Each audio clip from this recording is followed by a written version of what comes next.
what's interesting about fear and excuses is if you reverse engineer them backward to the seed of where it's coming from, it means that a stunning majority of the people in this audience are actually tied up in caring about somebody else's point of view on them. And I'm really fascinated by that. Fear's holding you back. You know what you want to do. The only reason you're not doing it is because you're scared of doing what you actually want to do. So what are you scared of, failing? Not failing, but still being at the same place when my friends are at the next level. Huge mistake. You don't want the same thing your friends want. So why do you care what they have? Number one mistake so many people make is they care about what other people have. I don't care what anybody has. If I have more, if I have less, doesn't matter. I worry about myself. The fact that you're worrying about other people's accomplishments is already a losing formula. You need to get rid of that first, then you can focus on yourself.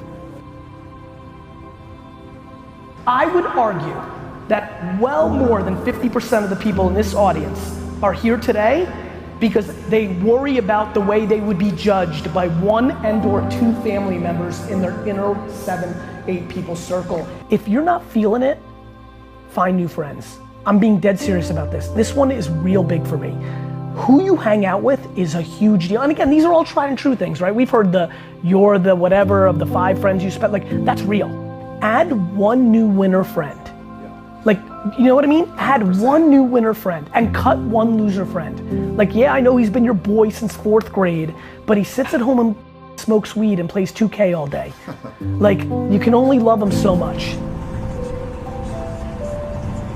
And to me, that is the most fascinating thing that's happening as I'm going through my journey, which is, oh, the reason I am capable and have the luxury of standing up here is that my parents parented me in a way that gave me so much self-esteem while respect. When I was 9 years old and opened the door for an elderly woman at a McDonald's, she reacted as if I won the Nobel Peace Prize. Good mom. What my mom did was super smart. She overreacted on everything that I was doing. That was a good human trait. My mom built huge self-esteem in me, and I feel like the biggest reason I am who I am today to everybody is because I feel so guilty and so grateful for what she did for me that I want to do it for everybody else, which is, guess what? You suck at a ton of good, so does everybody else. You're also probably pretty rad at something. Try as many things as possible until you figure out what you're rad at and you like, and go do that for the rest of your life and stop giving about everybody else. There's just an incredible, like kind of access point of like what you're great at and what you love. When you stumble into being somebody like me, you really win.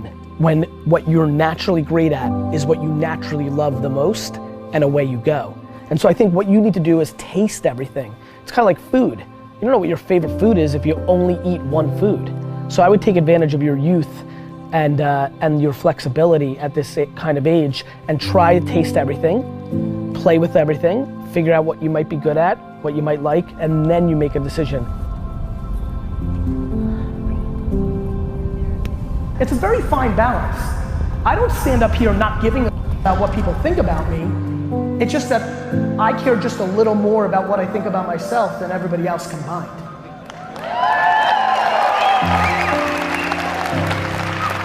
And I just think a lot of people are crippled by going on the offense because we are sold defense. We are sold defense. We just are. Offense is always the best defense. Offense always solves problems as long as your defense is not a complete disaster. So I just think offense is a very good mentality. There is a trigger mindset. I'm always trying to stay on offense. See, I always say I hear from everybody who wins. I think the fear of losing trumps the excitement of victory for so many people. I think people are so scared. Nobody wants the rejection. Nobody wants to lose. So I understand the philosophy. I understand that string of DNA that doesn't want to make you lose. But I'm so desperate to figure out how to convince people that there is no loss in going for it. That, yeah, you might get made fun of and you might have it in your own mind, but trying to figure out how to make people drop that fear of going and building a business for themselves in 2012, trying to figure out how to make a video or give a talk or send a tweet or write a book, just something that makes people understand that executing the way it always is going to lead you to a place where you're not going to win. Life's funny, bro. And I think that a lot of people are sitting here for another reason than those two: fear, judgment of others. And this one's I'm obsessed with if you're following me. And I just think most of you lack patience. I tell these 23-year-olds, 26-year-olds all the time to be patient because they should. How old are you? 44. Think of, I'm 40. Do you know how young we feel? It's, when you were 26, did you ever think that this is what 44 felt like? No. You thought that that was finished. Yeah. Like, you think a 40-year-old, like, when I was 25 years old, I thought a 40-year-old was finished. I don't even feel like I'm starting. It's a balance of regret and patience. Like, you can go hard on for 3 years, do nothing right, wake up, and be young. You should really go to a retirement home one day and volunteer and just talk to them. It will make you want to do every minute of your life, because when you see regret in a man's eyes, it's painful because you can't do about it. When you're 90 and you're not mobile and you're tired and it's over, you can't do it. You can't do it. You can't build that company you wanted. You can't spend that time with your kid. It's regret. And it drives the shit out of me. I think that patience has been the disproportionate component of my success. So what should we do, Gary Vee? Let's wrap this up. Yeah, what should we do? What should people do?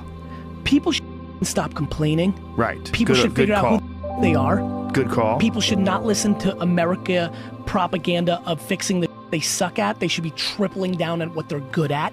They should be competent in certain areas, but you're not gonna become Beyonce, or, you know, like, your bone structure is a certain way. Like, you're not gonna solve everything. Your IQ can get a little bit better, but don't worry about the incremental. Figure out what puts you on fire and you're halfway decent at. If you're lucky enough right now to be listening and you're good at what you like, become tunnel vision. Because there's way too many voices telling you what and how. And here's the other thing, and this is the big one, Joe. Have the conversation with the person that's holding you back. The reason most people who are listening right now are not doing that thing is they're worried about the opinion of somebody. Usually their mother, usually their father. And the reality is that your spouse may be the person holding you back, and you have to have that conversation. Cut them off. We have to get to a place where you're doing you, because the number one thing that scares out of me is regret. And you're gonna sit there at 72 and you're gonna say, I wish, I wish, I wish. And whether that's money or spend more time with your family, there's a million ways to do this. Not everybody wants to buy the jets. Not everybody wants to smoke weed on the beach in Bahamas. Like, everybody's got a different thing. Figure out what your thing is and stop making excuses. Who the president is, your mom did this, like I missed it, I had that idea for Uber. Then why didn't you do it? There's a reason that guys and gals like me continue to have audiences, because people want to be motivated to go and do things, or they want to learn tactics to go and do things. But whether I'm giving you tactical advice like filters on Snapchat or Facebook ads or Instagram story collaborations, or I'm motivating you through my words, because I communicate that way, or through my actions, seeing this wake up at 5, work with it. If everybody who's watching this actually did something about it, and then went on the course of their version of it, then they wouldn't be watching this. And I genuinely know at the bottom of my heart, out of all the people that want to build audiences, that I'm the complete opposite of almost all of them.